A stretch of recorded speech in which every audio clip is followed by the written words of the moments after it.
All right, Dr. Tylisha Johnson, welcome to the show. Hi, how are you, Alan? I'm more than good. I couldn't be more excited to have Dr. Ty with me on my little podcast that's only a couple months old, and you and I have gotten a chance to know each other. In fact, what's so cool is that we met on something real interesting that I just discovered last month, the last few weeks, and you maybe discovered prior, this thing called e-liances. We met on e-liances. And no, that's Yes. not a dating site. It's a dating site for business people. Right? Tell them so e-liances. Tell everybody what that is in your Yeah, description. so it's a networking group, but it's unlike any other.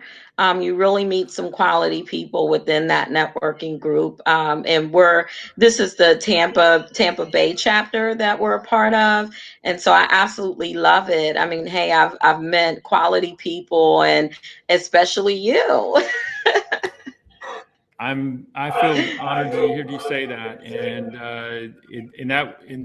and so it's worked out for you, this e-liances, right? So it was neat because I think it started as a physical meetup type of a group, right? But now it's all on Zoom and these big Zoom meetings. And frankly, Right. I'm more interested in it. I'm more interested in it as a Zoom meetup than I would be in a physical meetup because I don't have time for physical meetups anymore. Right, right. But I think that's why they have them so early in the morning. Then that way Mhm. you can kind of go, and during the day, early in the morning before everything starts. But I like both, I do. The virtual environment, I think we just need to get used to it. It really is our new normal, even if we do, get let out fully and freely. This is something that I think is going to stick and stay. Right, right. I think you're right about that. We're it's going to stick and stay for sure. This remote thing, and so we met there, and so I said, Dr. Ty caught my attention. I was like, this is somebody. I was telling you earlier, I need somebody with a little personality to come on this show, right? So, Yeah. so like she's got personality. I need her on my show. But Thank also you. an entrepreneur with personality. I must revise that statement. You know, Yes, absolutely. Well, I can tell you, some people say, oh, well, it's just an act or she's acting that way. No, this is how I am all the time.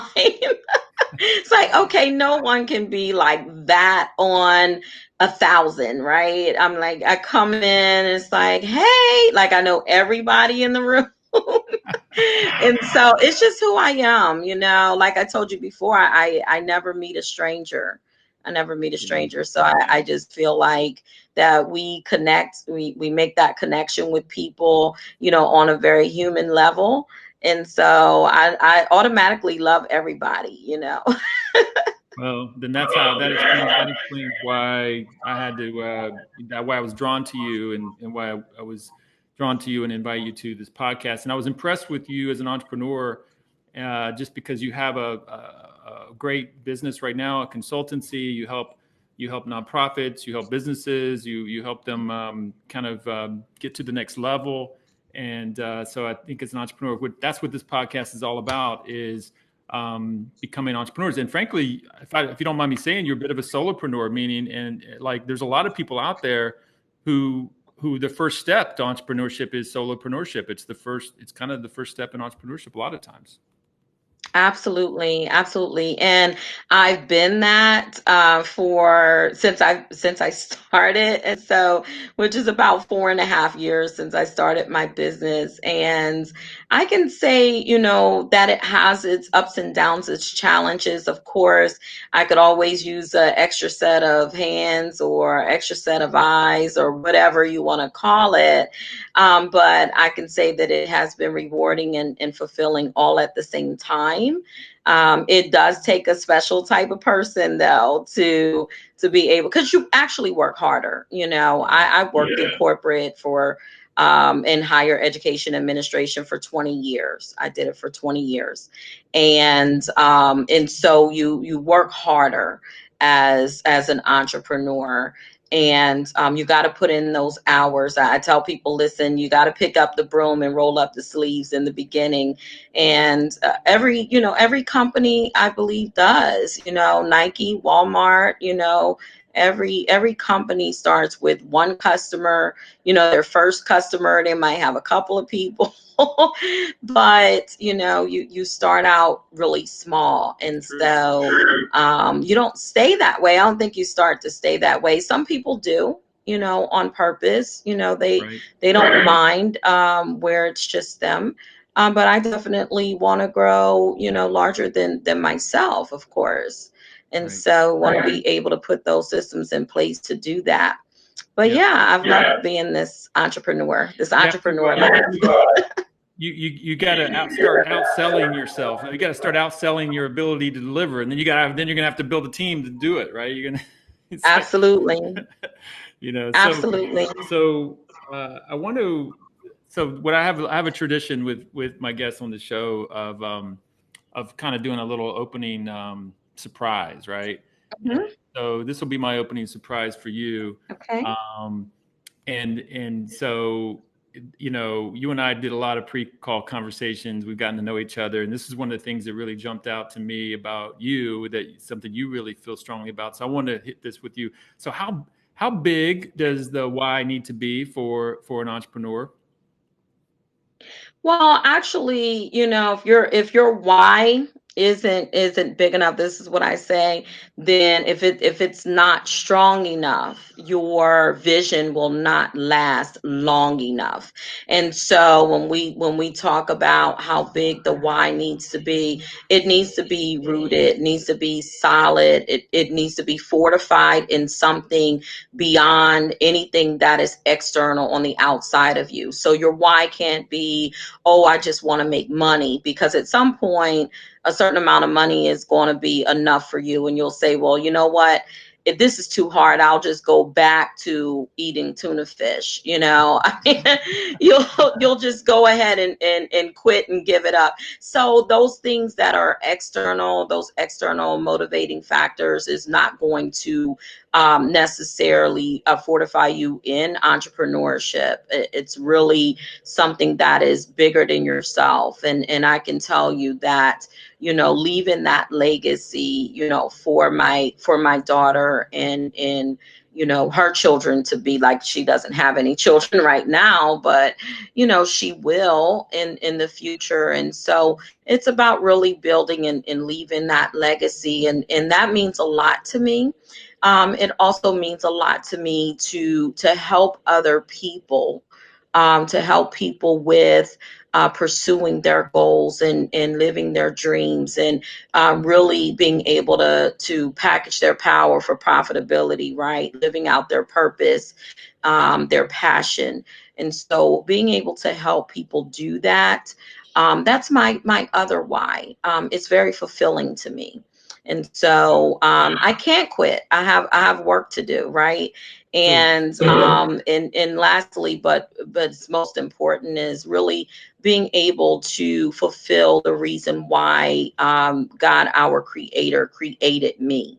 And so I want to hear that job well done. You finish what I sent you here for. So you've got this big personal why that's very strong, right? And we're going to Yes, get into that when we get into your story a little bit more. But absolutely. you answered that kind of in two parts. You talked about your personal why, which we're going to get into, but then also you talked about, whether it be an entrepreneur's why that you're coaching, or an organization that you might be coaching, or an executive you might be coaching, right? But you talked about the give up, right? Like, it's tied into the giving up, isn't it? It's the why is tied directly to your ability to push through and not give up, isn't it? Absolutely. Understanding that we all have challenges, right? We had a few glitches, right? So let's just use technology as an example, right? So We don't let that stop us. We don't let that yeah. stop. So in life, though, we have glitches, right? We have things that come up in our life that's out of our control. It's a surprise. It puts the brakes on, right? So COVID-19, we put the brakes on. That's a glitch, right?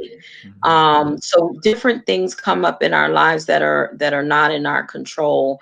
And I can say for me, there are two major traumas and tragedies in my life that the average person would probably understand if I decided to just throw in a towel and just give up, lay down and pass out and put the covers over my head and Throw the just dirt, never throw the to dirt, arise throw the again. dirt, throw the dirt on top of me. I'm done.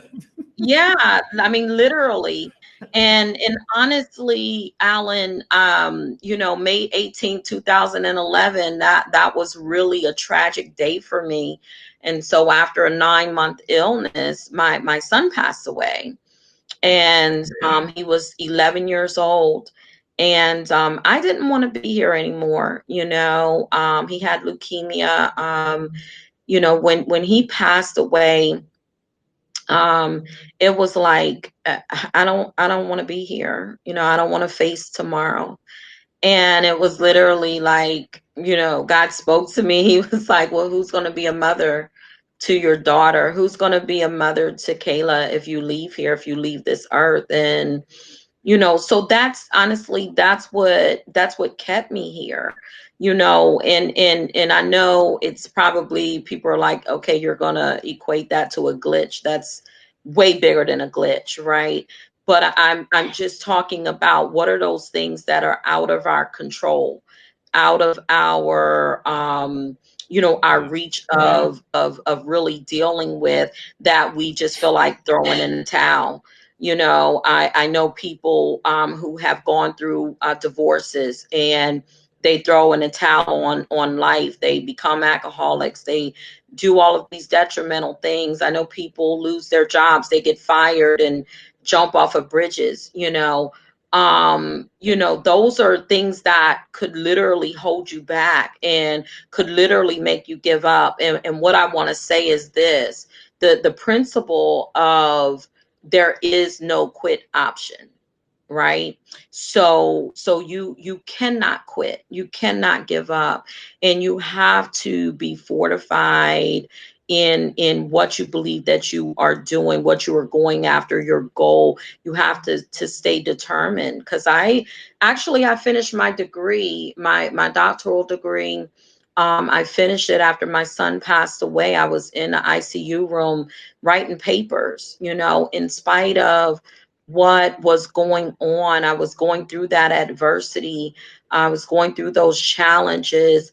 I took time off after he passed away, but literally, Alan, my life became an excuse-free zone. It became an excuse-free So zone. maybe not immediately. Did you in that excuse-free zone? Did you kind of have Yeah. to get through the grieving and then like snap out of it and go no more like excuses? Was it a process for you? Well, I had other things in my life, other challenges even as a child. And I think Well, we're part of gonna what get we in. We're talked gonna get into about. that. We're gonna get into that in a minute. Right, right. So over time, I believe with my son passing away, because that was the greatest tragedy. I believe at that point, any issue, any challenge that anybody is facing, I always say, if you're not in the hospital, if you're not, nobody died or whatever, then whatever else you have to say about why you can't achieve your goals and your dreams, it doesn't matter, right? There's nothing that you cannot overcome, that there's not a strategy for, that there's not something that we can do to get beyond that limitation. And I always say that really limitations are perceived. Now there are some that are hard and fast, right? Your physical inability, maybe you are paralyzed, but now I've seen people get up from wheelchairs and walk. So, I mean, I'm just saying anything short of death, anything short of death, you really cannot use as an excuse. And so there's a difference between reasons and excuses.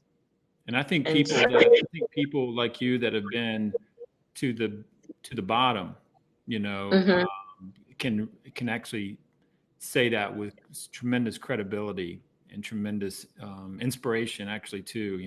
And that's why it's good that people like yourself that have lost a child, and and you lost it. You explain later you lost a marriage soon thereafter. Like mhm, it's you've faced really rock bottom stuff personally mhm. that now you can talk about, the way you were able to fight back. And so I Yes, think that's great. And so with that, I want to take a quick moment to recognize our sponsor. Then we're going to come back to that story. sure. Okay. So Absolutely. absolutely. So with that, our sponsor is Executive Launch. So at execlaunch.com. So this is a group that specializes in helping corporate executives. Dr. Ty, at one point yourself, right? Helping them plan their escape, if you will, because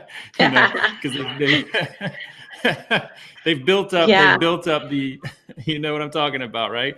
Mhm. Here's the thing about that person. They've climbed the corporate ladder, but they're not happy because they have a lot of entrepreneurial, mindset about them. And there's Yes. more fulfillment that they can accomplish. And there's more that they know that they can do. And frankly, being in that corporate environment and that politically charged environment, a lot of times it can be soul crushing. And sometimes some people, it suits them and they climb all the way to the top. But other people, about halfway up or 2/3 up, they got to get out. Now the thing is Yes. they climb that. The reason why they climb that ladder so high because they're overachievers. They're entrepreneurial mindset people, right? Mhm. Yes. But at some point they're itching, a lot of times itching for a startup of their own. A lot of times it's in the industry that they're in. They have all the experience now and then the know-how and all the connections, but they've never done a startup. So that's what this group does. Awesome.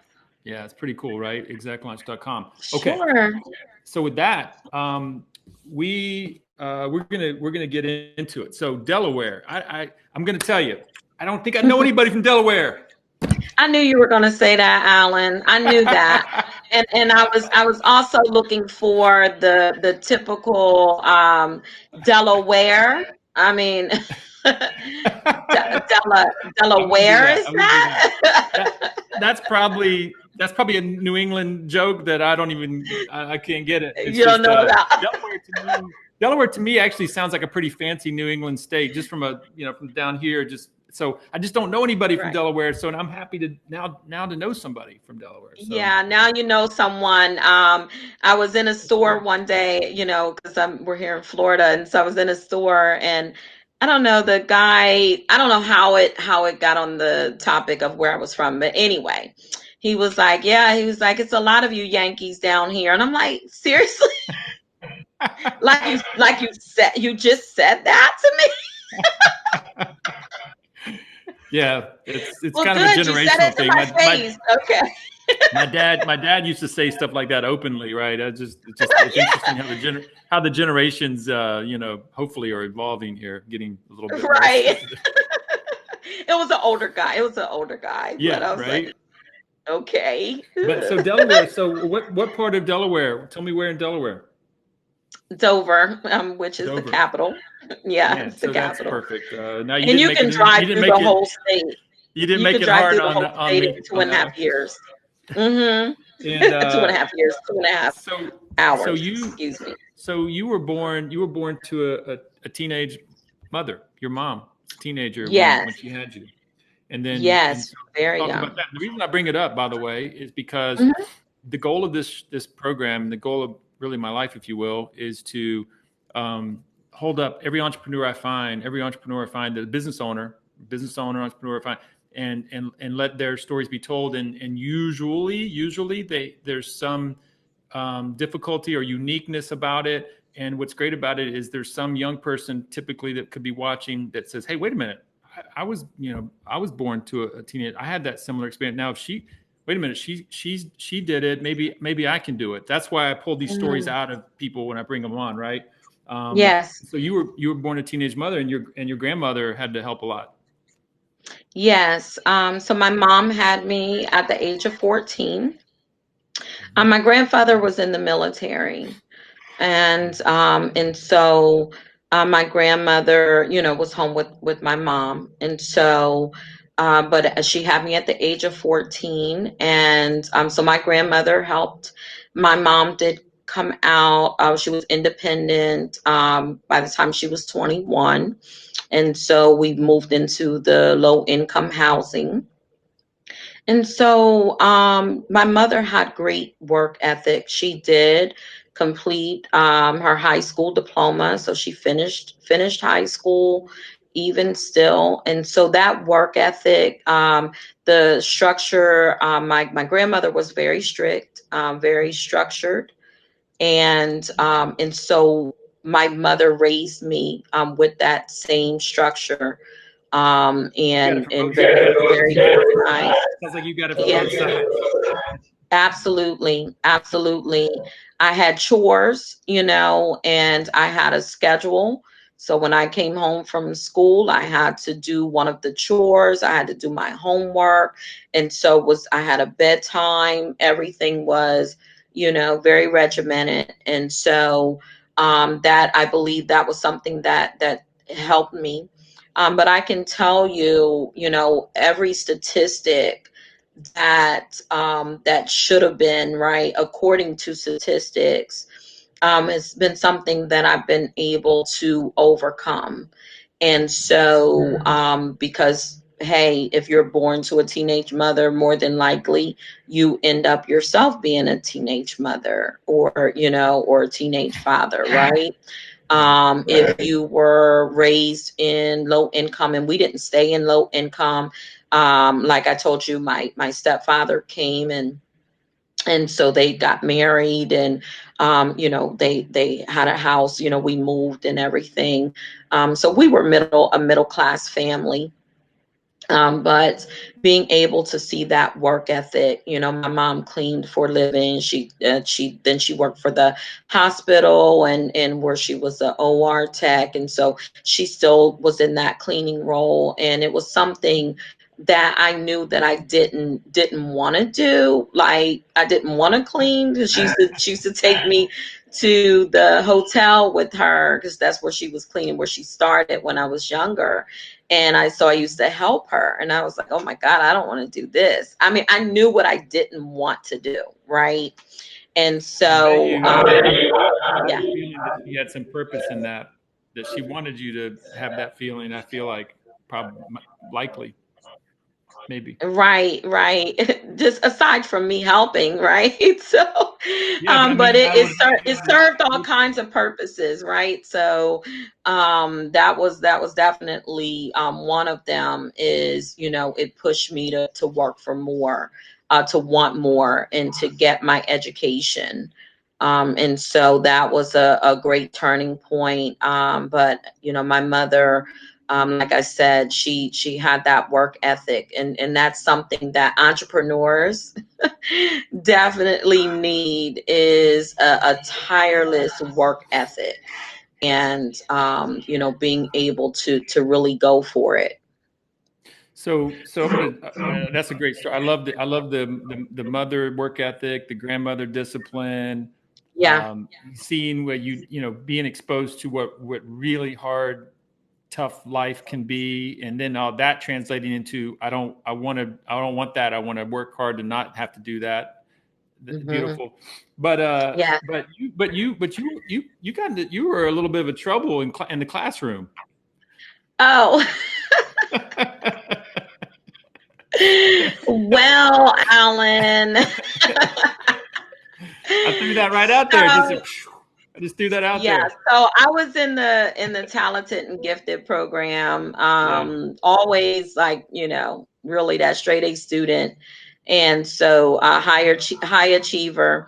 And so they would give me like extra credit, worksheet, bonus stuff. They try to find all of this work for me to do. I would just finish it you know? And so I was bored. I was bored out of my mind. So I would talk to the other kids. Now, the other kids are still doing their work. Okay. I finished all the extra work. And now I'm in there, you know, talking to them and bothering. So I would get put in the corner. Okay. So that was back when they put your nose in the corner. So I would be turning around, you know, making faces and, you know, still trying to talk. So I'm still being disruptive in the class. Okay. Yeah. So then I would get sent down to the principal's office. Okay. And that's when back then they were still paddling. Okay. I'll be 48 years old, August 1st. I'm with you. I'm with your generation on that. You're in the paddling generation. We're I the am in the paddle paddling generation. generation. So they were still paddling back then. And but so the By the way, teacher thought I was can I sure. interject? My parents, you get that paddling, then you got another paddling at the home when you double paddling. Yeah, when they sent home the note, right, to say that you got paddled today. Here comes some more. Right. And so you know, so I would get sent down to the principal, Mrs. Lola too was her name. And I say was because I don't know if she's still living. She's at least 100 years old now because she was old then. Okay, so I don't even know whether she's still living. But anyway, she saw something in me. So instead of paddling me, she had me come and do her filing. She would kind of put me to work. And she said, you know, she told me this one thing, and I believe it was just very pivotal in my 7 or 8 year old mind. I think I was like 8. And she said, you know, you are so smart. You know, you can do and you can be anything you want to. Anything you want to be, you can be. And so that was, I believed her. I believed her. That was something that was truly, truly, Sounds like a yes. change. It's like a turning point right there. Yes, absolutely, absolutely. And so it helped to build my self-esteem, you know, and helped me to believe in myself, right? Even more so, you know, like I said, I was, you know, always that achiever and that overachiever. Can you not see, I'm Alan? good. Can you not see? Sorry. Older man problems. Can't see with them and can't see without them. Please continue. It's okay. So, so that was a turning point. This principal believed Yes, in you and said it out loud, and from somebody in authority said it yes, independently. You know, your mom and your grandma was always going to say stuff like that, but for yeah. somebody to independently say that out of pure observation, that's got Hmm. to have just really like stopped you in your tracks. Yes, absolutely. And so it just really built that within me. And I can say that you know, that's where a lot of you know, just really wanting to achieve more. I've always wanted to be a teacher. So, you know, Yeah. when I was 5 years old, I knew I wanted to be a teacher. And so I'm still teaching, I'm still educating to this day. But I often say that, you know, when everybody used to play school, right? So I have my chalk and I have my chalkboard. And Alan, if you came over to play school with me, you were going to be the student. Okay. Let's just be clear. And I was the teacher. But if you ever wanted to be the teacher, you couldn't be the teacher at my house. Okay.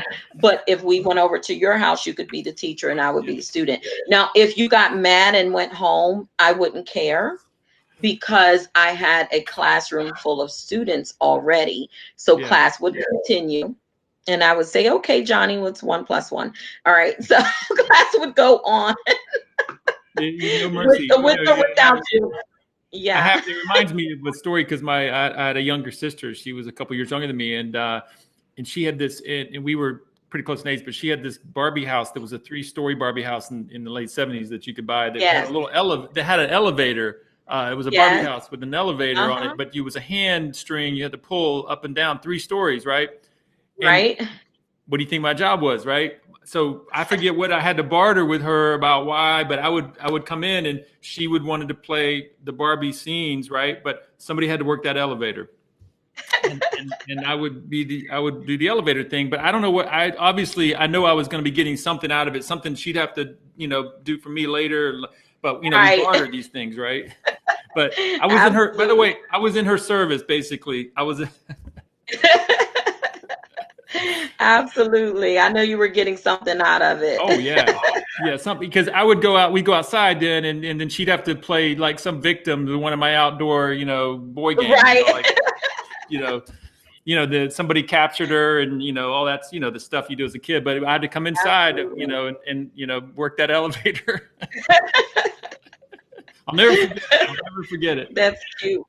That's Yeah. cute. But you held court, so you were the teacher. And when you played as a kid, you played being a teacher was what you played the most. Sounds like. Yeah, yeah, that was one of the favorite things that I did. That and read. Oh my God, I love to read. So much so that I had a nightlight in my room, and when it was bedtime, I would, have my books and I would read by the nightlight. And my mom thought that I was sleeping, but I was up reading Junie B books, and so when she discovered that, she took the nightlight out of my room. Because Was that inappropriate? I would wake up, I would be sleepy in the morning. She was wondering like what was I doing? She knew I had a bedtime. And so she caught me and yeah. Inappropriate material for a child. No, it was all books I was supposed to be reading that was for my She wanted you to be age. sleepy. She wanted you to be sleepy. Yes. Okay. Yes, absolutely. Okay. So how does this little girl, dealing with okay. So look, you said your stepfather, you guys moved into middle class, so to speak. Mhm. And then, so how did Delaware State University happen for you? Oh, well, definitely way before that. I can tell you that my interest in business was really sparked in high school. Mm. And I took a class, and in one of my classes, we had to create a business, and that was so much fun. It was so challenging. It was so much fun to be creative and to create that business. I was like, wow, like I love this. I love actually this idea of creating something from nothing, right?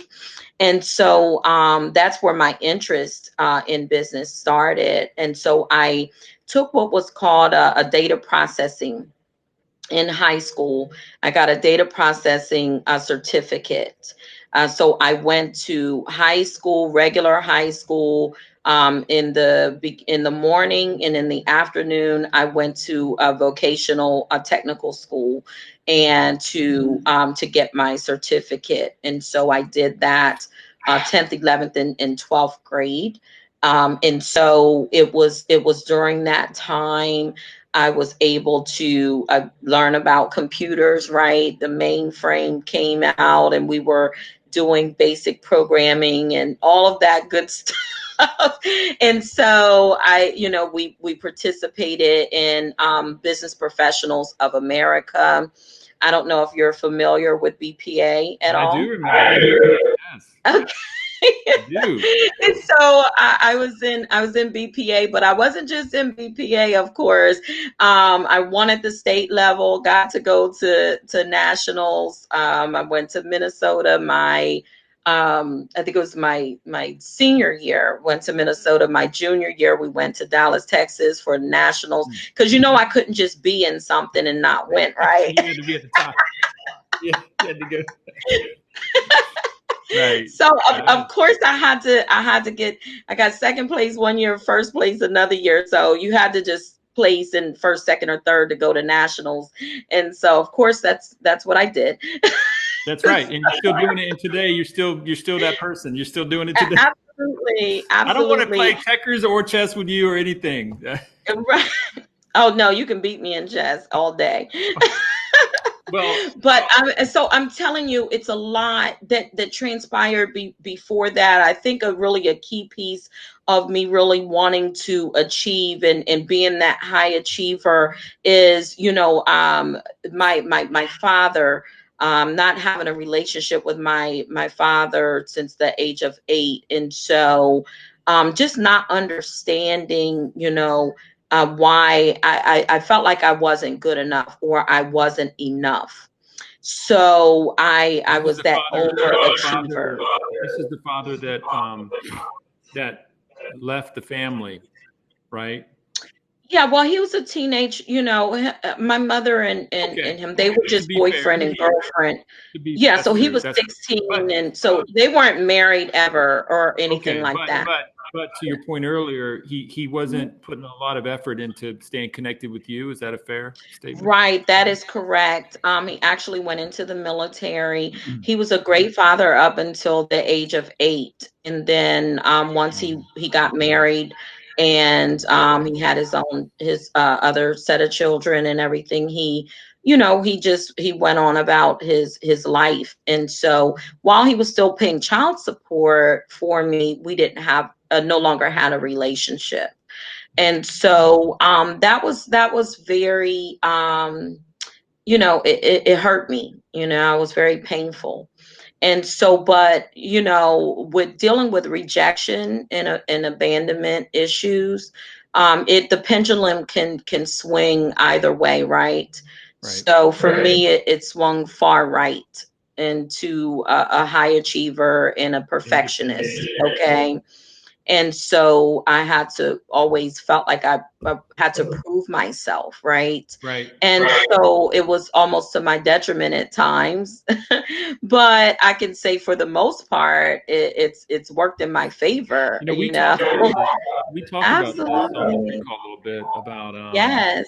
about just how the successful entrepreneurs, which you are, almost always have some kind of a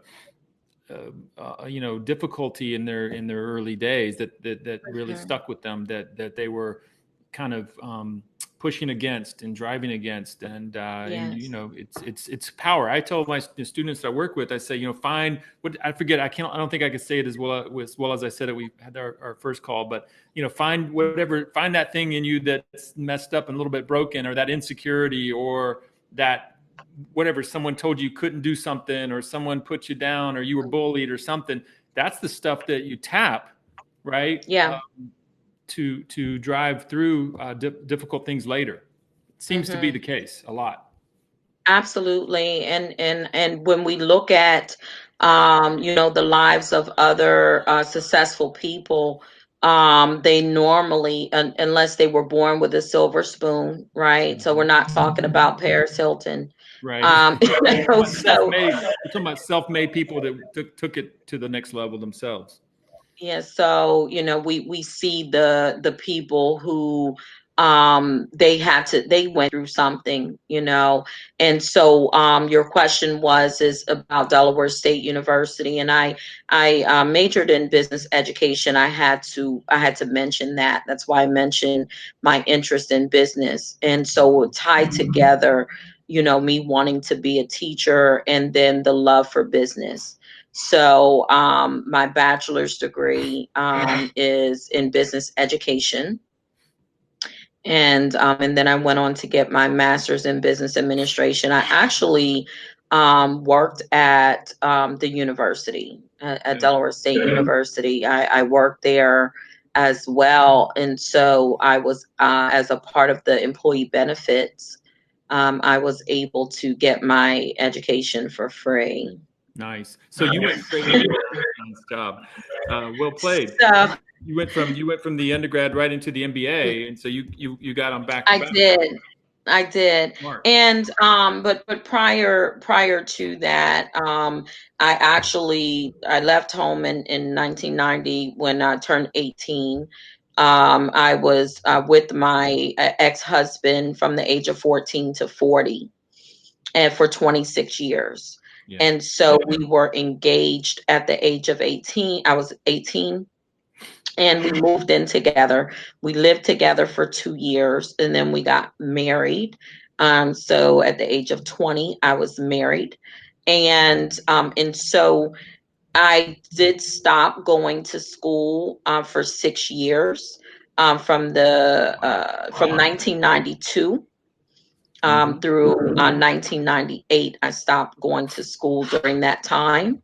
I appreciate you pointing that out because I Yes, appreciate you pointing that out because there's a lot of young people out there that hopefully can be watching that will have that same experience where, you know, not everybody has the luxury privilege of, you know, being able to just kind of roll right high school through like, you know, so many affluent people can do or not right, affluent, life right. issues, right? But and by the way, you talk about odds against you, the odds of you, you know, spending those years and then still going to college in your mid 20s were like very, very small that you would have ever been able to come back. Absolutely. And even with working full time, because right out of high school, I was able to land a job because I had that data entry certificate from when I was in high school. So Yeah. I was working with grown people like they were in their 30s. I was only 18 years old, which, by the way, a fun fact, that's when I started drinking coffee because everybody had their cup of coffee in the morning. And I was like, well, I need coffee, you know. I don't want to be the, you know, the oddball Yeah, here. yeah, the only one, everybody's lined up at the coffee pot, and I'm like, Well, okay, well, I think I need coffee too. Well, I've got a fun fact on that to share. I started in the construction trades when about that age, and that's how I started drinking black coffee without any cream or sugar, because these hard nosed construction guys were just getting it, pouring it, walking. And I'm a kid, and I didn't like coffee, and I needed like a Right? pound of sugar and a pound of cream All just the to get it. cream. But I had to like get it and go and stand around with them and drink this black coffee.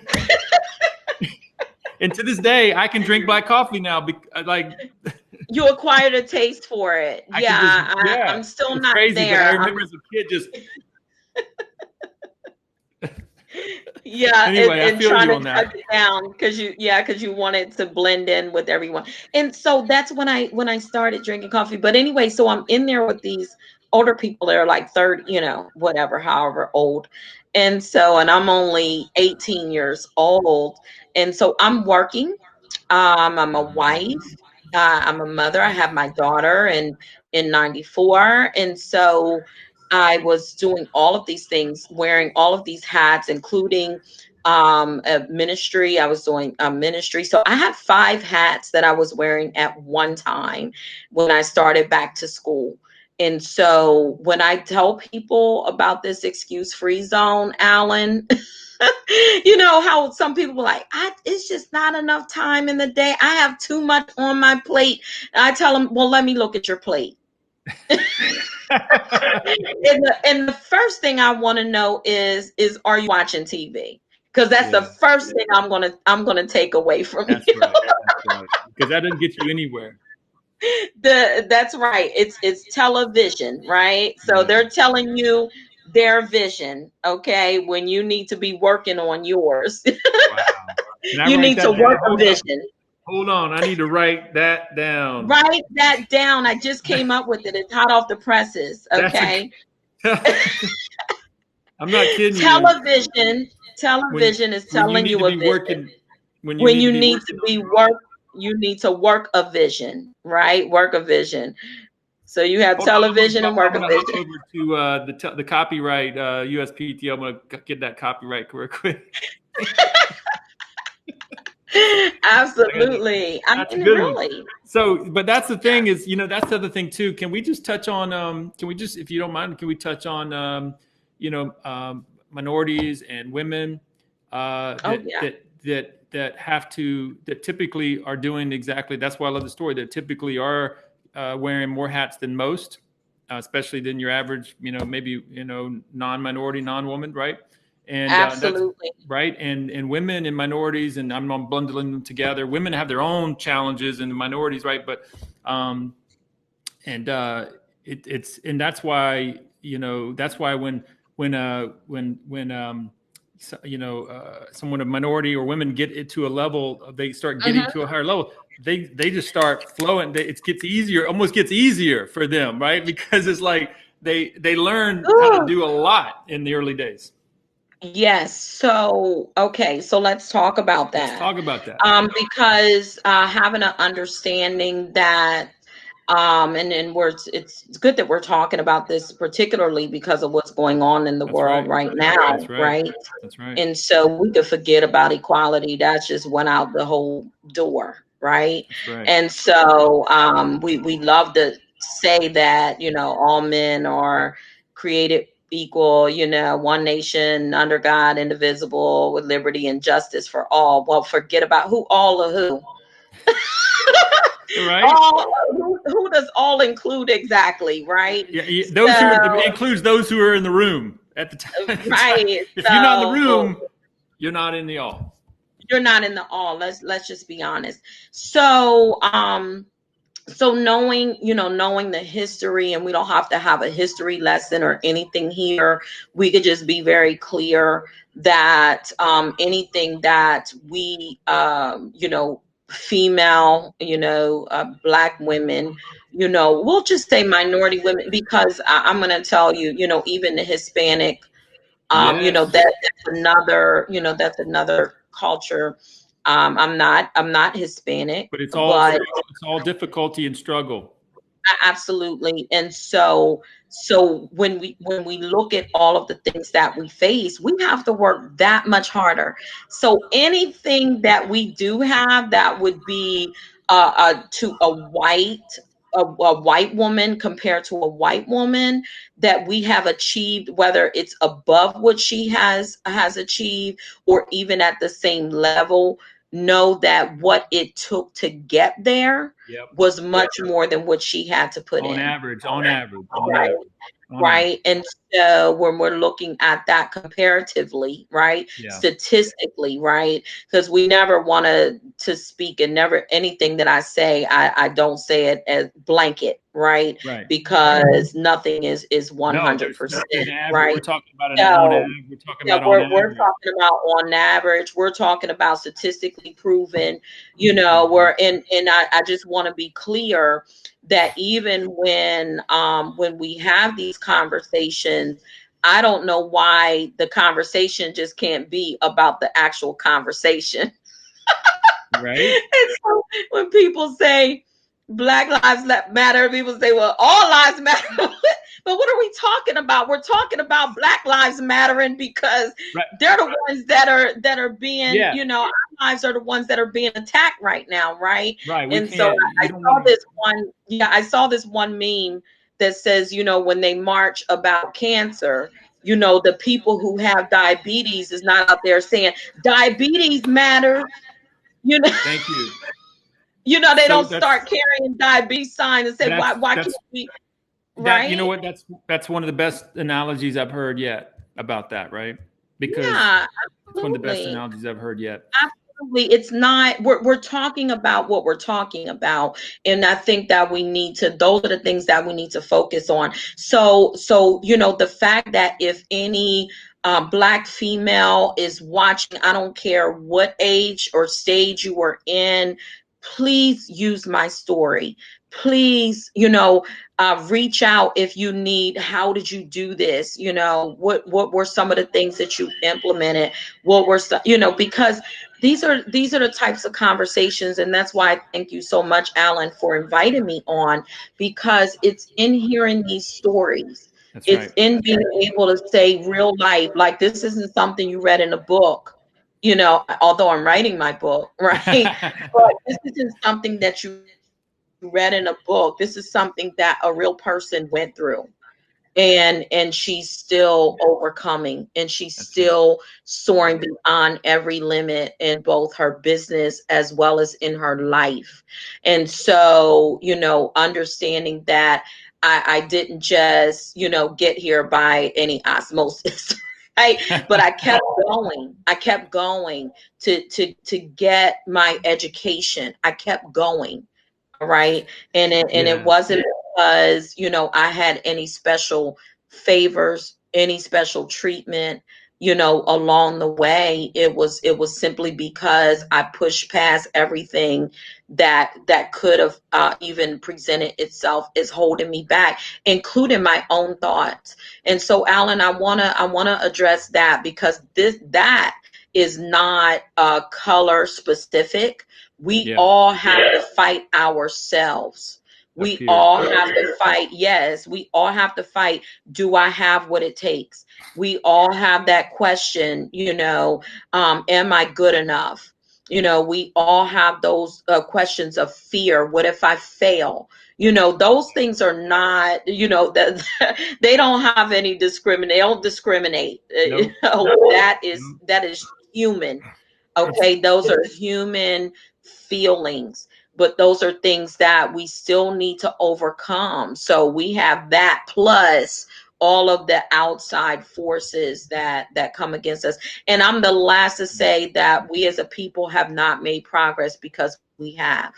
Thanks to the Dr. Martin Luther Kings and the Malcolm X's and all of them, thanks to the work that they have done, we have made progress. So I'm not that type of person who doesn't recognize that I'm not in the field anymore, right? Who yeah. doesn't recognize that I'm not chained and I'm not in Massa's house anymore, right? I'm not there. Okay. And so I'm not going to act like that we have not made progress, that we don't have liberties and things like that. But as soon as somebody says something about the injustices, like, oh, you better be quiet, because you better be glad that you got this, that, and the third, and you're just trying to make an excuse. Wait a minute. We need to go further, right? More. So all of Yeah. the recent events and things that we need to just make more progress. Can we make more progress from here? you Yeah. know And you and it's really about just being human, Alan. People's feelings are people's feelings. If you don't like a certain race, if you don't like, you don't have to. It's not whether or not you accept me for my culture, for whatever differences, right? But can you accept me and respect me for being human? right. That's right. Can we agree That's that simple. we're part of the human race? Human race. Human race. Can we have that agreement? Can we come into agreement with that? And then can we start building from there? That's Right? right. That's right. That's right. I'm so glad you dove into that topic, and it's funny that's so important. The idea of this, you mentioned equality earlier, about just how that is ultimately what we're striving for, aren't we? But I, True I don't equality. know, because we really don't know what it means. I don't think we really know what that means anymore. Yeah. I just think we should respect each other as humans. So I think that people are going to have their skewed preferences. I love the fact that we have the different policies in place, the equal opportunity. This is why we need the equal employment opportunity and all of those things. This is why those things have to be in place, is because people are biased, because That's right. people are racist, because they have these things that are just part of how they were raised, right? That's right. And so we know that racism and all of that has to be taught. It's something that is taught within a family, right? Yep. And So when sometimes it's just built into kind of like a lens, almost like people that have bias or discrimination don't even sometimes know they're doing it, which is probably I actually think is the most pervasive thing about power and being in say white American power. It's like it's kind of like a blind spot that one can't fully understand, because you've never been in the other person's shoes, and you don't yeah, even I understand agree. the little things that you do, the little things you say or do. You Hmm. can't see it. Yeah, and I still think, though, however, because you're not born with it, right? You're not actually born with it. But Yeah. children learn from what they see Yep. and hear. right? And that's how they are formed, right? That's how their mindset. So it's not even if it's something that is not necessarily okay, we're going to sit down and teach you this, right? They see it and they hear That's it, right. That's right? right. And so those are the things that's going to happen. That's how they're going to be raised. And so for me, let people just be individuals. I don't see why it's so hard. I don't understand why it's so difficult. My mother is half German and half black. And so Wow. um yeah, so yeah, my grandfather probably, well, anyway, she's half German. Yeah. Right. But we're all I, like, but I the just point of that is we're all kind of mixed. We're all kind of mixed Yeah, in there, yeah. right? I just don't want to And get into a run, down a rabbit trail with we're about my mom and 23 my and me. grandfather. Like, get 23 and away me. from me. But the point there is we're all kind of mixed together. We Yeah, always have been, and we always will be, right? We're all mixed together. absolutely, 20 you just, I mean, the DNA testing is showing that. You just need to do 23 and me and you'll see we're all in this, we're all mixed in together. We're all part of that absolutely. human race, to your point. And I love what you said earlier about feelings. I thought that was really, really, really pointed. The idea that I don't know, black, white, brown, male, female. We all have kind of feelings about things, and we all have kind of the same feelings, really, in a way. Like we all, things that are said or done to us or not, or a lost opportunity is the same for everybody. A slight is the same for all of us. A win is the same.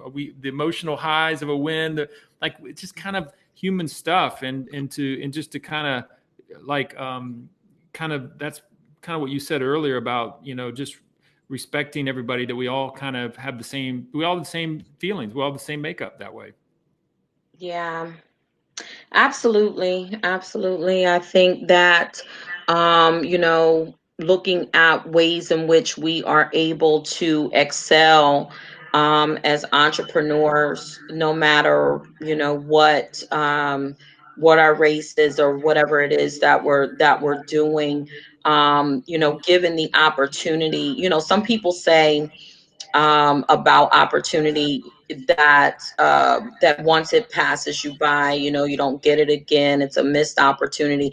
All of these people have different mindsets when it comes to looking at opportunity, right? So I've heard one quote before, and they say that an opportunity is never missed. It just goes to the next person. It's That's never a right. missed opportunity. It just goes to the next person, That's right. right? That's right. And then my mindset also is that if there's no opportunity available, create one. Yeah. If Yeah. there's no door for you to walk through, create one. That's If right. there's no table for you to be invited to, if nobody invited you to the table, create your own table, That's right. okay? And invite others to that. That's right. So I am, because you have within you gifts, you have talents that you were born with, you have a mind that you were born with, you're intelligent, right? And so because of that, you can do anything you want to do, right? You can do anything you want to do. People cannot take that away from you. You know what? They Just can't like take that. your principal, just like your principal told you when you were a kid. Basically, that's Yeah. the message, Hmm. right? Absolutely. And I think there's another thing about opportunities, that not only do you make them or create them if they're not there, but and they do go to other people. But I often like to think about too is that they often open up and come back around. So sometimes too, it helps me and other people to say, hey, you missed that opportunity, but stay in the game, and it will come back around. It might even be better. Hmm. It might be the same, might be Yes, better. But the thing about life is it just keeps setbacks come, opportunities come. Setbacks come, opportunities come, and it never absolutely. really ends, does it? In a way, but sometimes when you miss That's one, you right. feel like, oh, that's it. I'm Oh yeah, it's definitely not over for you. But it that feels that way, particular but one, it feels that way. It feels that way at yeah, the time, yeah, right? It feels that way at the absolutely. time that you lost it and you're not going to get it back. Sometimes it may take a while, but it always comes back if you stay in the game, right? Right, right. Never If you quit. stay in the game, no quitting. Right. Well, there's some good stuff in here, by the way. People are going to get a lot of good stuff out of this interview. I'm like excited about how this has gone. Thank you for being so like honest and open about this stuff. Um, and I'm just going to scan what we want to cover next. I know that we're going to end on your business and what you do for clients today, but I wrote down a couple of things here. That you also talked about, which is this idea of being a beach bum. I want to know about that again. Like, the You know what? There's ultimate some goal. things that I should not have told you, Alan. I see why you collect all of this, why you have these little conversations I just before. He's like, oh yeah, I'm gonna bring that write that up. one down. I'm But I gonna want tell people. all her secrets. I want people to hear about the personal side of your personal side a little bit, like how much you love the beach, for Yeah, example. I love the beach. Oh my What gosh, does the beach? like, What does the beach do? What does the beach do for you? What does it do for you oh mentally? I guess. yeah, it's my happy place. It truly is. I call it my happy place. The water itself, Yeah. it because it's so vast, right? There's dimensions to this thing. I mean, it's not a Mhm. simple answer. I don't think I've given you a simple answer since we've been talking, but uh, because That's the why I love water, you. yeah, the water itself is so vast. It represents to me endless possibility, endless. I mean, it's so beautiful. You know, God's creation. I look at it, and there's a whole world underneath of the sea. You know, in the ocean, Mhm. there's a whole world, and they're still Unbelievable. discovering creatures that are new. You know, and so I think about that, and I listen to the waves. It's just so peaceful, and the sand, all of those things. I absolutely love it, but it's a mental escape for me, Alan.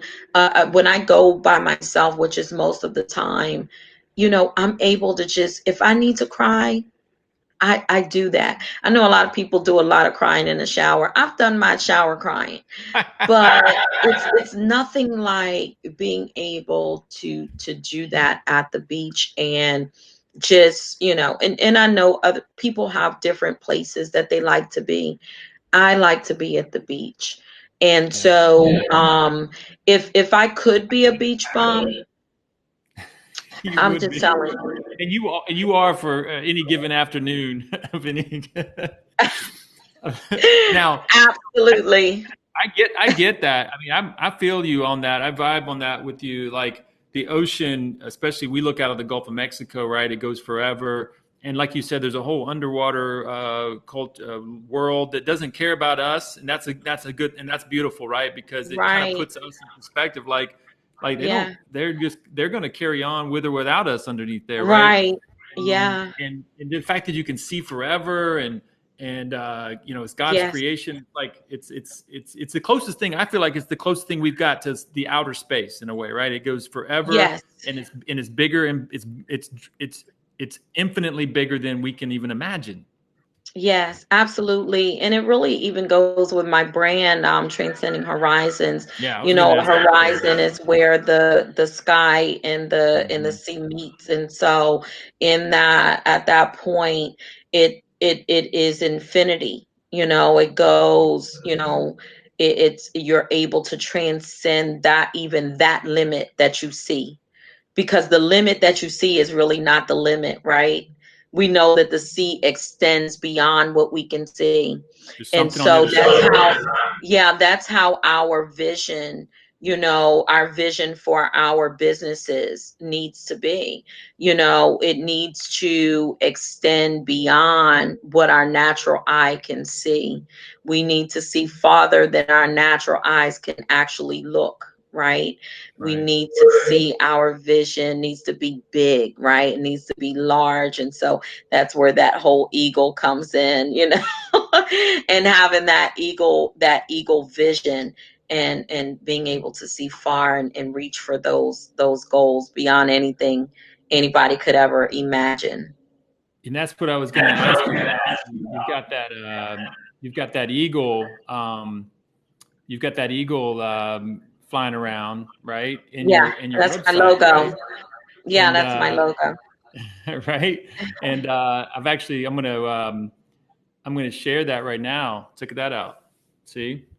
Are you really? Yeah, Oh, yeah. wow. I'm sharing that. Can you see it? Okay. Can you see it on your Yes, screen? Okay. yes. So Yeah, thank this you. eagle. So this is what you're about. So that I'm feeling like two things with you. You got this horizon thing with the ocean, and you've got Yeah, this eagle thing. So basically, you're talking about looking way beyond the limits that you think you have. yeah, absolutely. Absolutely. Helping people to, soar beyond those limits, get beyond those things that they perceive as being their limitations. And you help not just business, you not just help nonprofits, you help businesses, and you Hmm. do speaking on this. And so, Yes. let me ask you this specifically with nonprofits. Like, what do you like? How do you what do you feel like you specifically help nonprofits with their thinking and Yes. their strategy? Oh, thank you.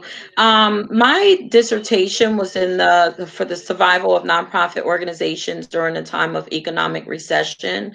That's Mhm. what I did my dissertation on.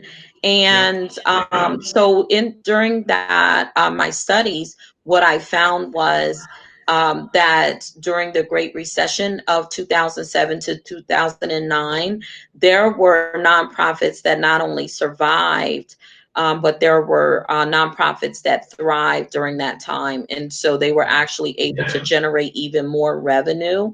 And yeah, so I gathered those strategies that they used. I found those and created a model to that nonprofits can use with those strategies, and discovered the top five that were used amongst those nonprofit organizations that thrive during that time.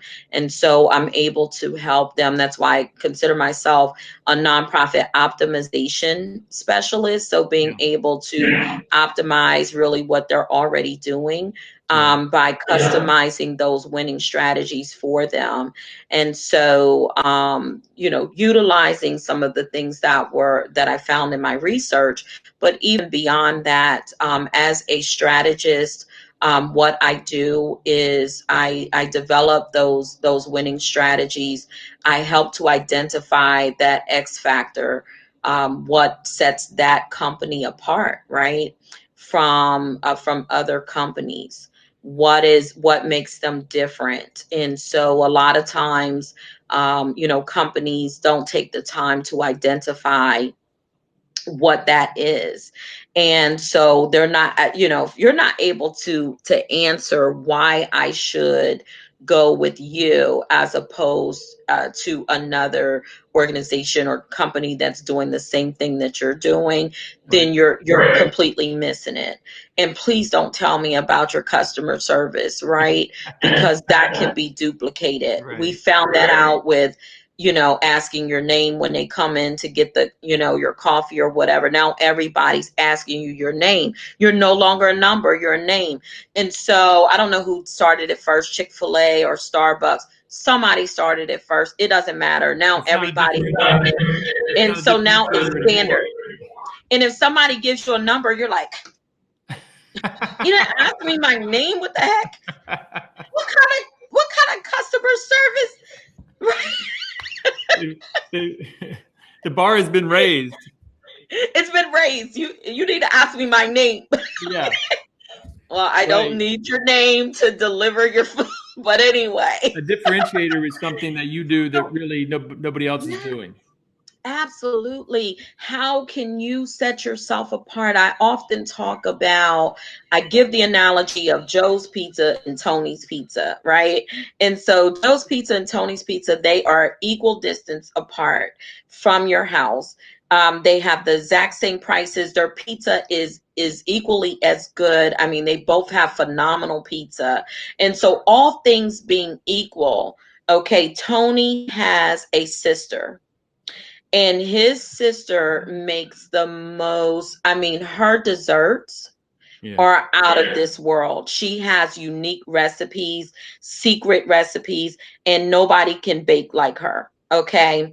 And so I'm going to take my family to Tony's Pizza because we want to get dessert after we eat our pizza. Now, I'm going to tell you, Joe tried it because Joe has a sister. But guess what? She doesn't really bake like that. So I'm not going there. Right. And so everybody needs a Tony sister, Alan. Everybody needs a Tony sister. Everybody You needs can't duplicate. that That's something you can't factor. duplicate. You can't duplicate that. Absolutely. Absolutely. So we're often imitated, never duplicated. And so that's how we need to look to package, right? Our power, because it may be a combination of things.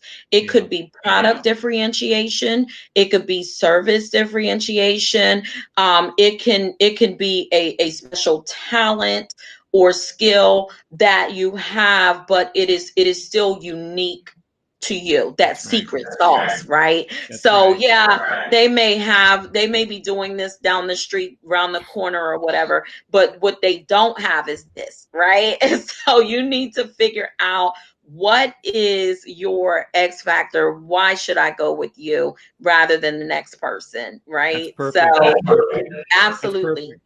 That's perfect, and that's why people buy, and that's why they patron, and that's and so you actually, so when you work with your clients, that's the first thing you go to, huh? You go right to, you Oh try yeah. to find that. Absolutely. And I always analyze before I strategize. And Hmm. so I have a methodology. It's called S.O.A.R. It's an acronym. And Yep. so of course it goes right in alignment with my branding. Look out for my book in a few months on that. And so my S.O.A.R acronym is the S is for sight. We're looking at the vision. Yep. The O is for Optimizing. optimizing our opportunities, right? And then the A is, we're looking at assessment. We're looking at analyzing. Those are the things that we're looking at. Actualization, bringing everything Mhm. into reality. And then the R. We are looking at risk. We're looking at research and development. And so there's different combinations that I use based on who I'm working with and what capacity. But we're always looking at that S.O.A.R methodology because we always have to assess. We always have to analyze before we strategize, right? And so looking at the market, looking at what's going on in the industry and what you're entering into. And so we don't just go out there just because you have a book, or just because you did this or did that. Where do you fit, right? Where's the gap in the industry? If Yeah. you can't answer that, if you can't answer, and I think, I don't even believe there's a box, right? That's how I think. There's no box, right? So the traditional thinking is that you have to identify the need, right? This is what we learn in school. Yeah. This Neat. is what we teach. This is what's in the book. You identify the need and you fulfill the need. Yeah. Well, Well, get in guess line. what? Yeah, but guess what? That's not where innovation comes from. Mm-mm. Innovation doesn't come from that. We did not know that we needed to talk on the phone when we weren't home. We did not know that until somebody showed us a cell phone.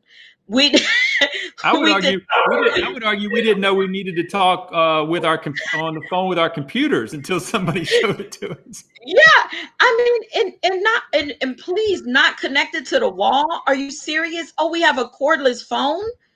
We can walk around the house. You got to be kidding me. You know. Right?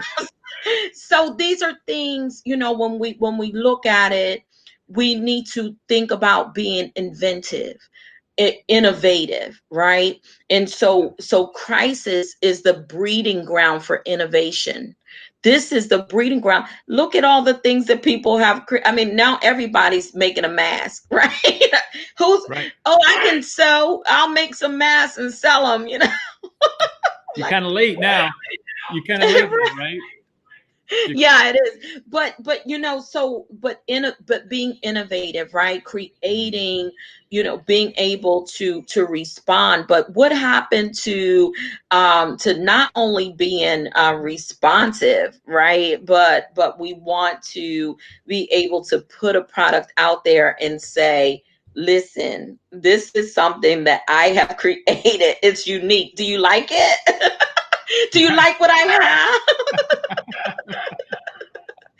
See, I can totally see you just coaching up people, like pulling this stuff out of them and pulling it out of their company or pulling it out of them personally, Yeah.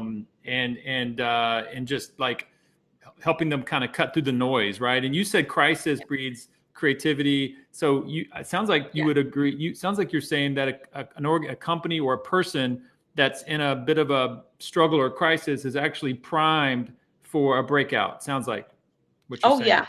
Oh, yes, absolutely. This is the time. Listen, if you've lost your job, if you don't know what to do, and you feel like you're hopeless, you don't know where your next dollar is coming from, or whatever it is that you're going through because of this crisis, then we need to sit down and talk about what you're good at. Or no, not what you're good at, what you're great at. We Yeah. need to talk about, what are those passions? What are those things that you've always wanted to do? And we need to talk about how can we monetize that, right? What can we do so that we're able to put money, dollar signs to what it is that you're able to do. And so I'm super excited about this time, that we're in, because it's just another challenge that we're going to prove strong enough to get through it.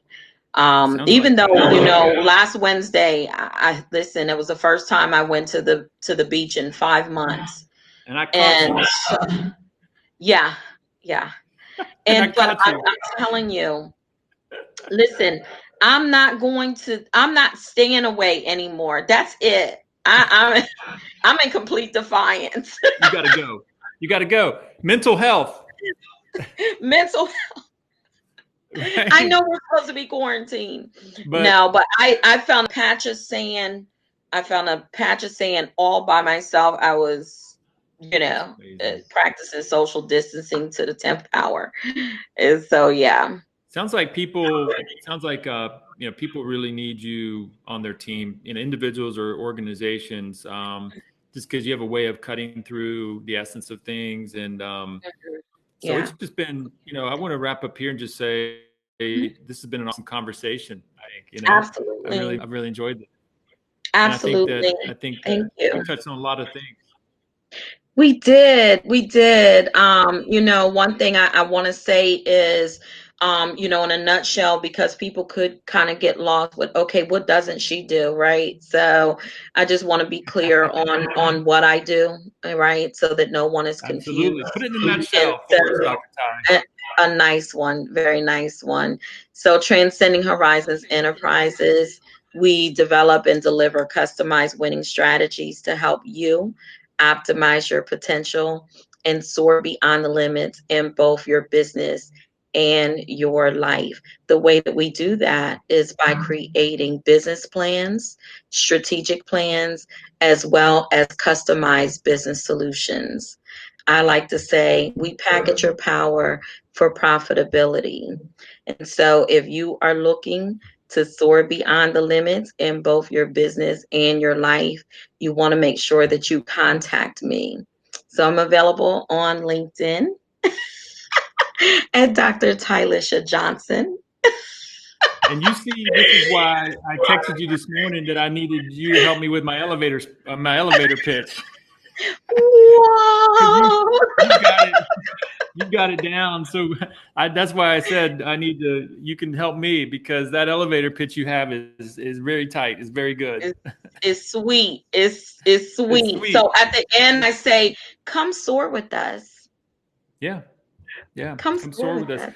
And that when they go to your website, they're going to see that eagle and be reminded of what you're all about. So with that, I'm going to say good night and goodbye.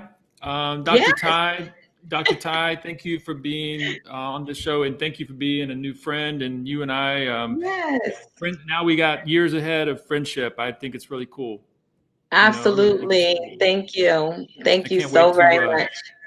maybe be just more of help to each other as we go. Absolutely. Absolutely. I definitely want to stay connected and see how we can build more mutually beneficial relationship. And I Absolutely. can't wait to have you on my show. I can't wait too. So we'll Well, have another conversation. yeah, that's right. I'm one step ahead of you right now. Absolutely. Hey, Hey, that's but cool with me. you're just a real blessing to the Tampa Bay community. So thank you for Thank doing that. you. And so here's to our next time. Till next time. Absolutely. Thank Have a you. good night. Bye-bye. Bye bye. All right, you too. Thank you. Bye-bye.